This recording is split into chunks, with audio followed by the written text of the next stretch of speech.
네, 최근 우리 사회에선 디지털 성범죄가 심각한 문제로 떠오르고 있는데요.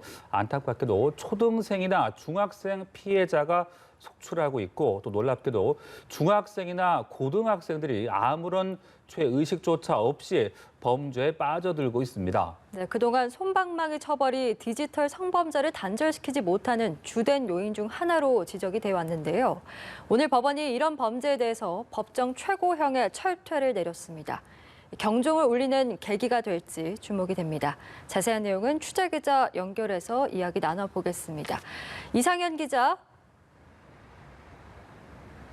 네, 조금 전 이곳 춘천지방법원에서 이른바 제2의 N번방을 운영해온 닉네임 로리대장 태범 19살 배모군과 공범인 슬픈 고양이 20살 류모 씨에 대한 1심 선고 공판이 열렸었습니다.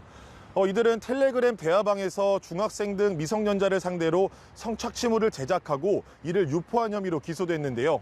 1심 재판부는 배군에게 징역 장기 10년에 단기 5년, 류 씨에게 징역 7년을 각각 선고했습니다. 또 범죄를 주도한 배군의 성범죄 재범 가능성을 고려해 10년 동안의 위치 추적 전자장치, 그러니까 일명 전자발찌 부착명령도 추가했습니다. 배군에게는 소년법상 법정 최고형이 선고된 건데요. 재판부는 배군이 치밀하고 계획적으로 범죄를 주도했을 뿐 아니라 피해자의 고통을 즐기는 듯한 모습마저 보이는 등 죄질이 좋지 않았다고 설명했습니다. 그러면서 이들이 저지른 범행은 심각하고 지속적인 피해를 발생시킬 수 있는 중대한 범죄라며 양형 사유를 밝혔습니다. 배군 측은 이번 판결에 대해 가족들과 상의한 뒤 항소 여부를 결정하겠다고 전한 것으로 전해졌습니다. 만약에 배군이 항소하지 않아서 형이 확정될 경우 최소 5년 동안 징역살이를 하게 되며 향후 교정당국의 평가에 따라 10년을 채우기도 전에 조기 출소를 할 수도 있습니다. 그렇군요. 앞선 사례와 비교해 봤을 때 이들의 형량이 매우 높아졌다고 볼 수 있는데 특별한 이유라도 있습니까?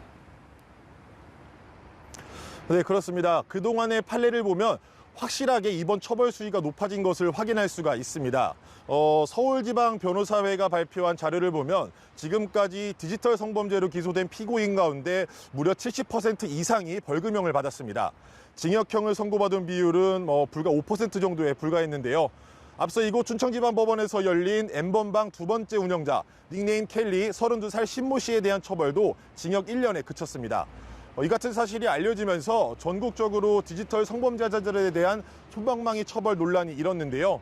이에 정부와 각 부처가 합동으로 디지털 성범죄 근절 대책을 발표했고 또 검찰과 법원도 대폭 강화된 양형 기준을 마련하고 나서면서 처벌 수위가 조금이나마 강화된 게 아닌가 싶은 생각이 들고 있습니다.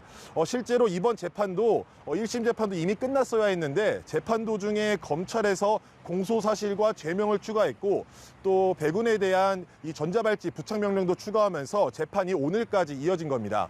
아마도 이런 사회적 분위기가 이번 재판에 어느 정도 영향을 미친 게 아닌가 그렇게 보입니다.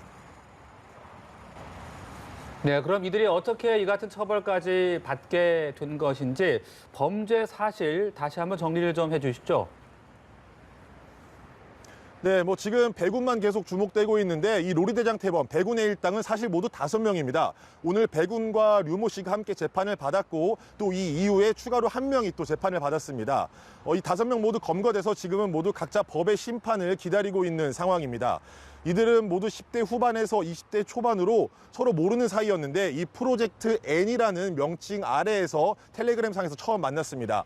이들은 SNS에 고액 아르바이트를 구한다는 등의 게시글로 피해자들을 속여서 피싱 사이트로 유인했습니다.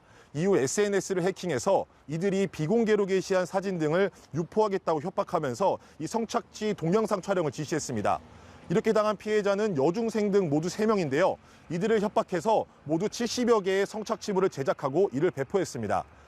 경찰은 이들이 성착취물을 직접 제작해서 유포를 한 만큼 텔레그램 박사방 운영자로 이미 구속돼 신상이 공개된 박사 조주빈과 이들이 함께 텔레그램 성범죄의 양대 축으로 봤습니다. 이들은 검거 당시 경찰에 안 들키게 했는데 어떻게 알았냐고 되물을 만큼 당당한 태도를 보이기도 했습니다. 네, 이번 사건도 그렇고 디지털 성범죄 피해자들을 보면 유독 10대와 20대의 비율이 높은데 이유가 있을까요? 네, 그렇습니다. 경찰청이 발표한 자료를 보면 최근 디지털 성범죄에 연루된 피의자 660여 명 가운데 20대 비율이 41%로 가장 높고 10대가 33%로 그 다음입니다. 이처럼 피의자 가운데 74%가 10대와 20대인데요. 저도 이 부분을 두고 경찰과 이야기를 나눠봤는데 접근성을 가장 큰 이유로 꼽았습니다. 현재 10대와 20대들이 어렸을 때부터 이 스마트폰을 사용했고 또 SNS를 통해 여러 가지 문화를 쉽게 접하면서 쉽게 범죄에 빠질 수 있게 됐다는 겁니다.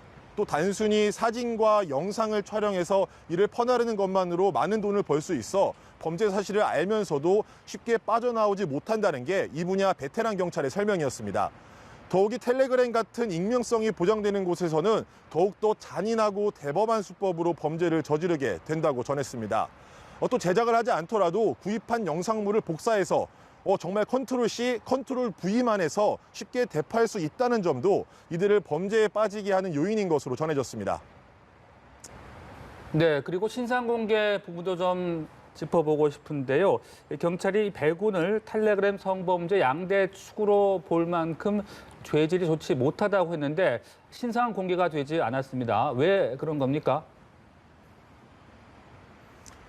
네, 말씀하신 것처럼 이 지역에서도 여성단체들을 중심으로 배군에 대한 신상 공개를 요구하는 목소리가 매우 높았습니다. 실제로 제가 나와 있는 이곳에서 연일 집회가 이뤄지기도 했고요. 하지만 공개되지 않은 이유는 간단합니다. 배군이 미성년자이기 때문입니다. 앞서 N번방 관련 수사를 맡고 있는 경찰청 사이버 수사과도 미성년자는 신상 공개 대상이 아니라고 밝힌 바가 있습니다. 피의자에 대한 신상 공개 여부는 전적으로 지방경찰청이 판단하는데요.